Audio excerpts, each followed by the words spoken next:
actually think it's quite mixed. And I'm sorry, I can't remember the name of a scholar who was criticized by the family of a survivor for talking about, sex or talking about abuse. Yeah, what's the name? Yeah. And so I think there are certain taboos, at least in more of the public sphere, but also within descendants or ally, whatever you want to call them, who feel that that's inappropriate still to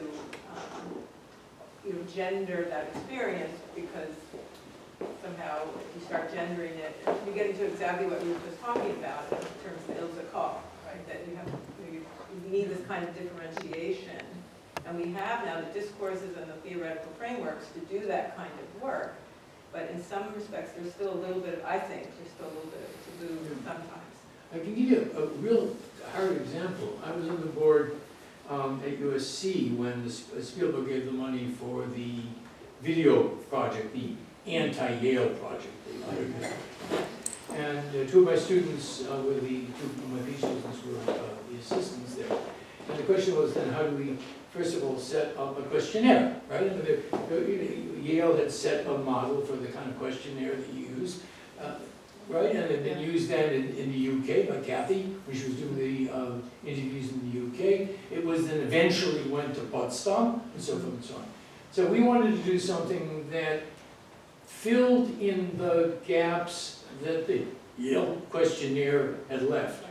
And one of the major questions, because it's a question obviously that interested me, had to do with sexuality and sexuality in the camps, and what I called at that point the commerce of sexuality, right? We presented this to the Dean of the School of Communications at USC. He talked to the funder. Needless to say, this was considered to be inappropriate. I don't know if it was, I remember, again, Ernest Straub, a colleague here, who sort of said if you don't ask the questions, you're not going to get responses, right? Exactly what you're Which saying. is exactly what, yeah. Right, if you don't mention that, and if you shut it down, because that's what would happen, and in some interviews, some survivors would begin to talk, Boom. and it would be shut down because it would make people uncomfortable. Yeah. So there were all these unfortunately, Well, a whole layer of also, of course, that are we lost. trained amateur interviewers. I pushed to have professional interviewers. We trained amateur interviewers. And they read the script, and they were very hesitant to go beyond the script. I would just say from this conference, though, a lot of research is being done by Holocaust specialists precisely in this area. This is There in were, the yeah, 80s. that's what I'm This is saying. the There was an 80s. entire panel on sexual No, bargaining, and it was very well done, very Yeah. professionally done, and very, very important results that are coming Yeah, but out. I mean, maybe there's three areas. One is that I think definitely the scholarship has moved on. There, many volumes, conferences, dissertations written, books written, being written, and then I would think in the 90s maybe the issue of taboo is something that you're suggesting is discussing is perhaps still present. And I would add to that in the 90s, deliberately political anti-feminist backlash was part of the discussion. In Commentary magazine, like a broadside against, gender studies on Holocaust. That was powerful in the 1990s. I don't think that's the case today, but it sounds like actually, despite scholarship, despite perhaps a changed politics somewhat or not, the question of Berührungsangst that's addressed in those very first words that the publisher in the film says actually was the aha moment in recognizing that this book was something different is still alive in a negative sense. But I think the volume does a good job at pointing out that things have changed and evolved, and I think the article by Daniel Reynolds does that pretty nicely, talking about Holocaust tourism and how exhibitions have changed, and I can really testify to that. They have changed, and friends working at different exhibitions, educating school children, they are aware of the most recent developments. thank God they are. Yeah, so.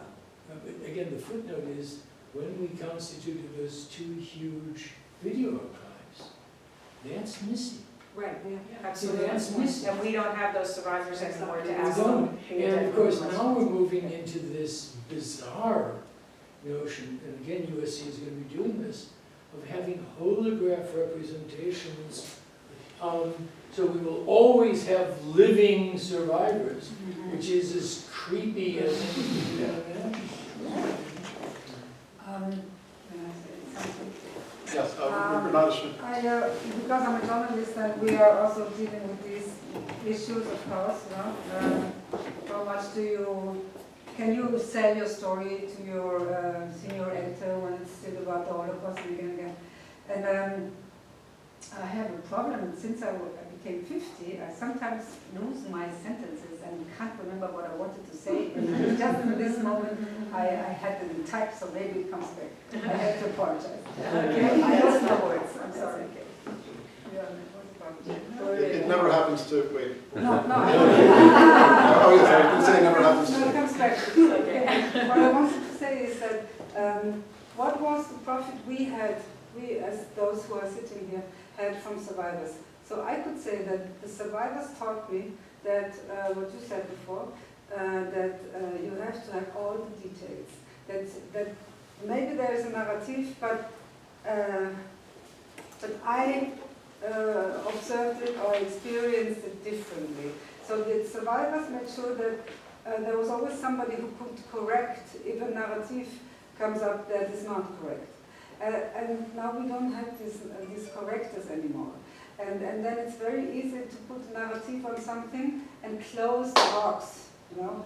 And so the question is more or less, how do you keep this box open? And I think you can keep this box only open if you're willing to say, this is the consequences. After I read the book of Ruth Krueger, I took these consequences, means what we had before, going actively into the, or what Percy said in the film when he said, through my family history, I understood that nations can go mad, and my society went mad. So I think this is the only justification, or the only way how we can say, also 50 years after Ruth Krueger died, it's an important book because it gives us the possibility to understand how societies might work. And yeah, and I think it's the same for journalists, by the way. Just wanted to say something about the essay by Daniel Reynolds in the volume.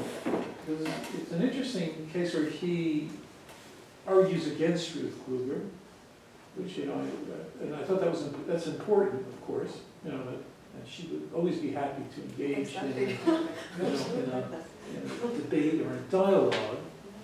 But since the talk has been about the Holocaust archives and the visit to Bergen-Belsen and these video projects, you know, she was, I mean, at maybe one of the first conferences I was at with her, she attacked Jeffrey Hartman Absolutely. mercilessly. Absolutely. And the whole idea, you know, of a kind of a form of entertainment, or, you know, that there was nothing serious. These videos of the survivors did not, for her, just like a visit to a Holocaust exhibition or to the camps, did not really encourage critical thinking.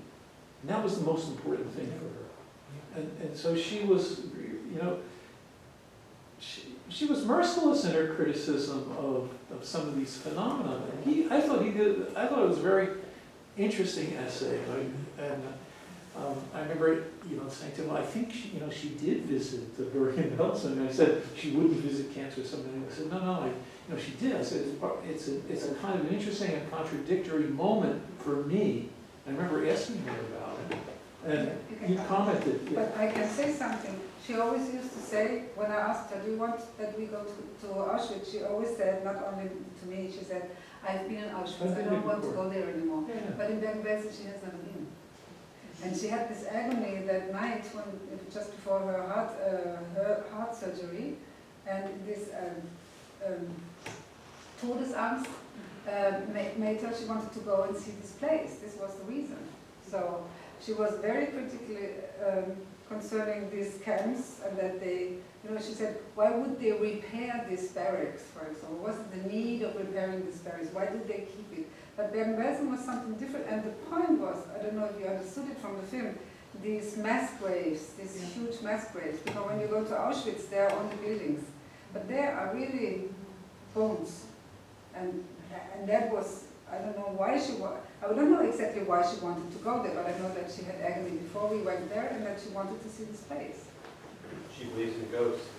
Huh? She believes in ghosts. Yeah. She believes in ghosts. Maybe, yes.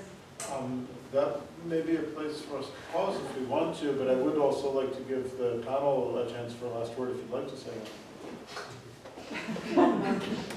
I guess the only thing I will say is, I kept saying in my talk, to a point, and my point was that she wasn't, or at least my reading of her work, I didn't know her well enough.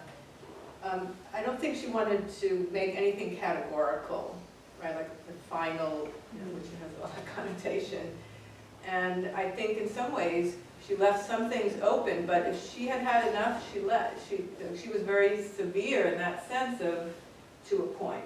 Right, which I think is a lesson, and also the complexity you were talking about, Irene, and we don't want to find the synthesis, right? Maybe that's not the point, to come away with everyone feeling, oh, no, yeah, the tension, like you were talking about. We want that tension, we need that. So I think, to me, that's what I've learned from her, is not to obsess too much about like, resolution, or even transformation. I mean, in some ways, anyway, I just wanted to say that, whatever that means. It's the same for me, which is kind of what I argued, like since my dissertation, her and also Saul Friedlander, to me, what is the major achievement is that there is no master narrative, right? It's always going to be deconstructed, being viewed from a different angle. That's one thing. And then also I would like to remember her always as someone who not only writes about the Holocaust, but has a very refreshing, engaging approach to being a literary scholar. So to me, whenever I feel like I cannot approach a text, I actually go back to her essays in which she reminds me that yes, you can. You can actually read it and you have something to say and to enter a conversation across the centuries, which I find incredibly encouraging.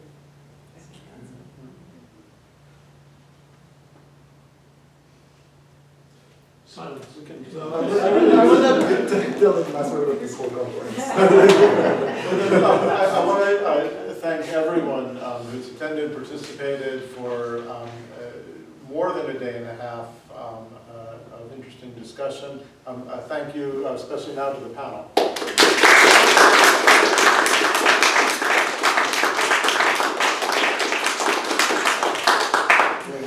End of the recording here, although the camera's still going, I will find pause to turn it off.